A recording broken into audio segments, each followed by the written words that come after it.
Thank you. Magandang umaga, Santa Cruz. Sa ating mga barangay officials, komunidad, mga city officials, at mga bisita, at mga paborito ko, special mention lang, mga lolo't lola ko, mga senior citizen natin, I love you. Tama mo kaya susunod. Sa ating po, Nay, Tay, isa po malaking karangalan na ipakilala ang Pangulo ng Bansang Pilipinas, President Ferdinand Bongbong Marcos.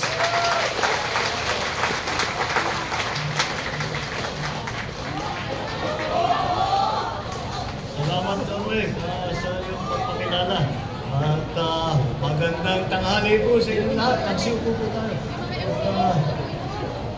Patatagalin ko yung speech ko para mapilitan si Mayor magpakain. Magandang tanghali po sa inyong lahat. At good morning po. Napakaganda po ng aming inikot dito sa inyong San Lazaro na housing na ginawa na nakakaiba sa lahat ng aming ginawang housing sa national government. Lagi po namin sinasabi, hindi sapat na magtatayo ka lang ng bahay o magbibigay ka lang ng unit. Dahil ang buhay ng tao ay hindi pabahay lamang. Kung hindi, kailangan malapit, mayroong serbisyo. Ito ang pinaka-elmela nakakita na mayroong health center sa loob. Kaya yung mga nakatira dito, hindi na kailangan lumabas pa ng building nila. Kung meron silang karamdaman, doon sila pupunta. Kita-kita ko nga yung malaking karatula, nakalagay doon. PhilHealth accredited na. So, basta't maging tenant dito ay magiging maginhawa ang service ng healthcare ng ating mga pasyente, magiging pasyente. Ito po ay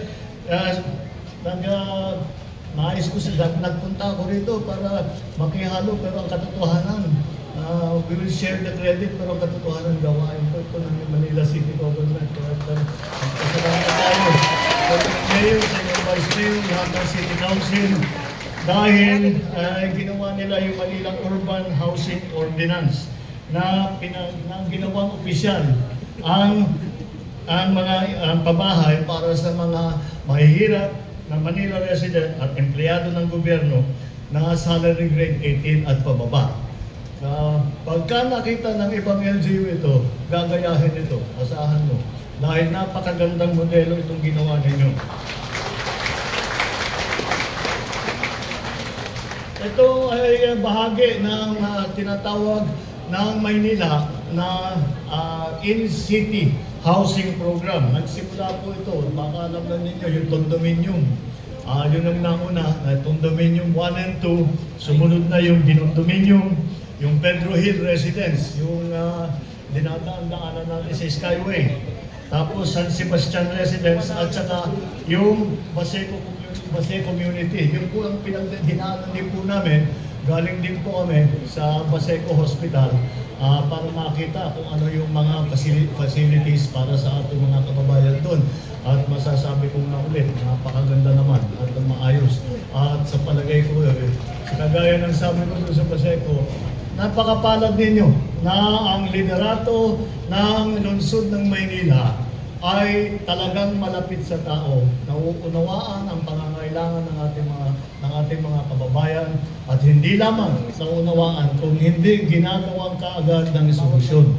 Naiinggit nga ako, sinasabi ni John May, yung isang housing na ginawa na sa 3 months. Ilang unit ko?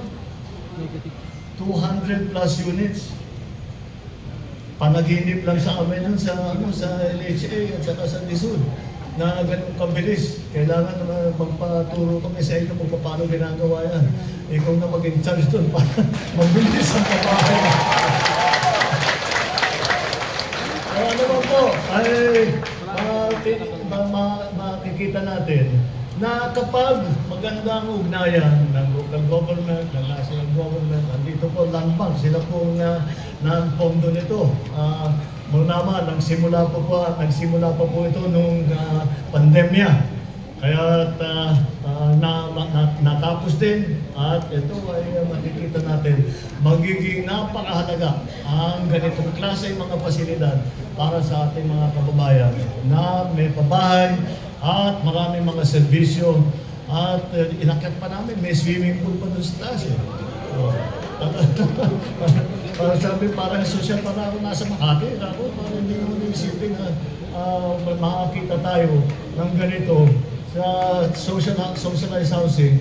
Ganito kabilis, ganito kaganda at dapat nga magpasalamat tayo na mayroon tayong ganito at yung mga inspirasyon na nagdala ng ganitong klaseng facility dito ay dapat natin pasalamatan at ito ay kasama po sa aming programa bilang sa national government dito. Kaya po ito ngayon dito, kahit hindi national government project po ito, ay gusto kong ipakita sa lahat ng taong bayan na ito ang maaari natin gawin. Basta't magandang ugnayan, basta't magandang pag-coordinate ng national at saka local government, ay marami tayong magagawa. Ito, local government pa lang, pag pinagsama mo pati, yan na, yung mga funding, yung mga pondo na manggagaling sa national government, yan po, ay makikita po ninyo, ay napakalaki ang magiging benepisyo sa ating mga kababayan. Kaya po, ay congratulations po sa inyo lahat. Sa lalo na, yung mga maninirahan dito sa napakaganda na San Lazaro Residence, dito po Santa Cruz. Kaya alam niyo po, ito po inaalala namin lagi yung housing dahil kawawa rin ang mga ating mga kababayan na kulang-kulang yung housing. Pinaalala sa akin ni John May, yung housing dito, yung luma dito, bliss pa ito. Hindi yung mga bata, hindi na nila alam yung bliss. Tinayo ng mother ko si Imelda yan. Panahon pa ng mother ko yan. Human Settlements Ministry. Yan po. At dyan po namin natutunan, nung panahon ng mother ko, yung Human Settlements. Kaya ang title po ng kanyang departamento, hindi housing. Ang departamento was at the time at saka na balik is gumagawa sila, hindi lamang nagpapatayo ng bahay, kung hindi isang komunidad. Kaya Human Settlements. Dahil tama rin naman, hindi naman basta maglalagay ka ng ilang bahay sa bundok, wala namang trabaho, wala nang bili, walang palengke, walang simbahan, walang eskwelahan. Mahirap, walang pupunta ron, walang titira ron. Kaya ganitong housing na ito, ganun din ang pag-iisip na kumpleto na. It is not just a unit, kung hindi ito ay isa pa rin ay kasama sa community. Binubuo ang isang community. Ginawa ngayon dito sa Maynila, binuo yung isang community dito sa isang building. Congratulations sa lungsod ng Maynila. Congratulations sa lahat ng magiging beneficiary dito sa magandang programa pagtanggap ng proyekto nito. Maraming salamat po sa inyo. Magandang tanghali. At saka pwede na yata. Merry Christmas na po. Merry Christmas.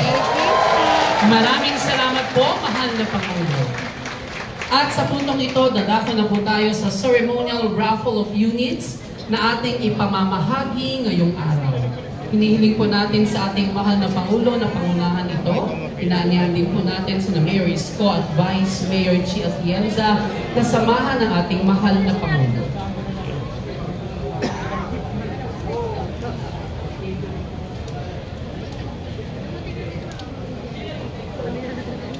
Ready, Mr. President? Maaari na po tayong bumunot sa ating tambiyon.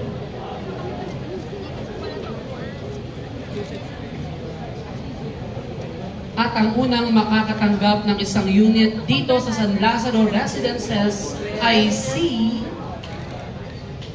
Rainan Melka La Chica. Congratulations, Rainan. 711 Delpan Street, Barangay 273. Dito Ang ikalawang makakatanggap ng unit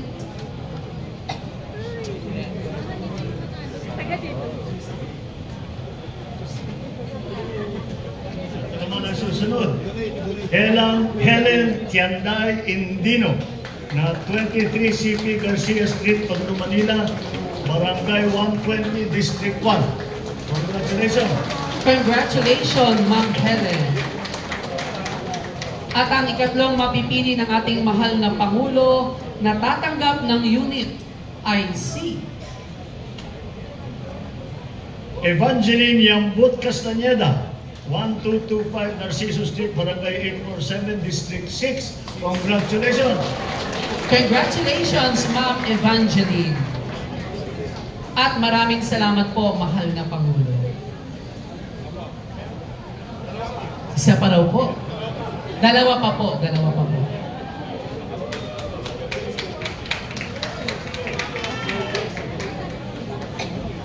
Ang susunod naman ay si Francis Danabal San Andres, 1554 G. Tuason Street, Sampaloc, Manila.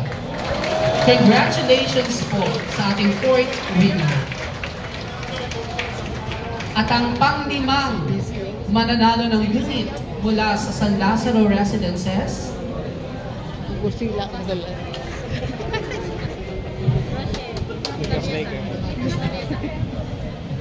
Okay.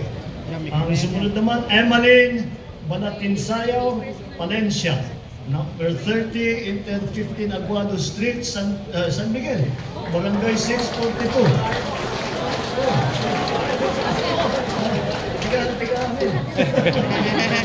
congratulations po. Congratulations sa inyo lahat. At muli, Merry Christmas po.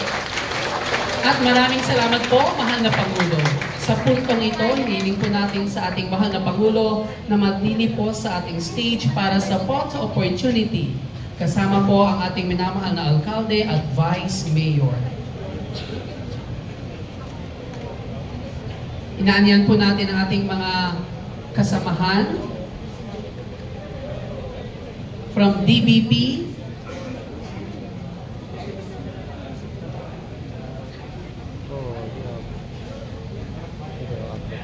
inanihan po natin ang ating mga piling national and LGU officials na magtungo sa stage.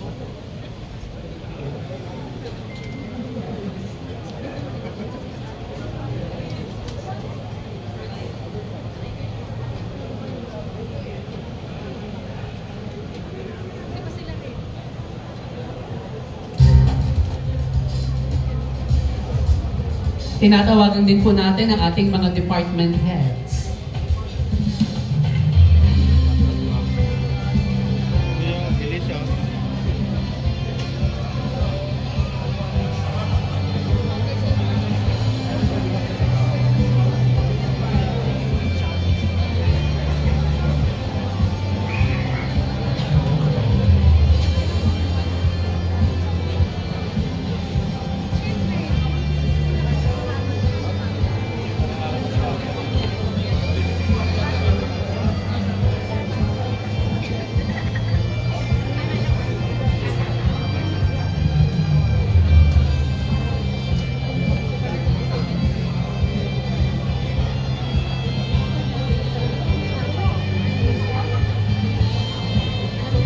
Maraming salamat po sa ating mga department heads.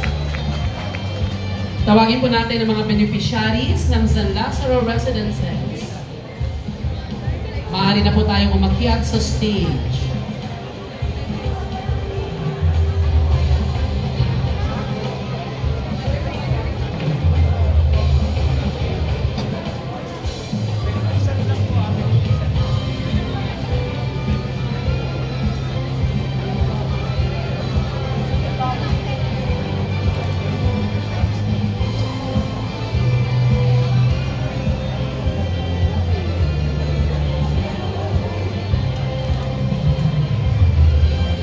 Maraming salamat po sa ating beneficiaries.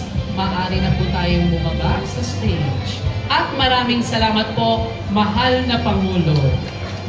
Dito na po nagtatapos ang ating programa Muli, maraming salamat po sa ating mahal na Pangulo sa pangunguna sa inauguration of the San Lazaro Residences. Muli mga kababayan, ang Pangulo ng Republika ng Pilipinas, His Excellency Ferdinand R. Marcos Jr.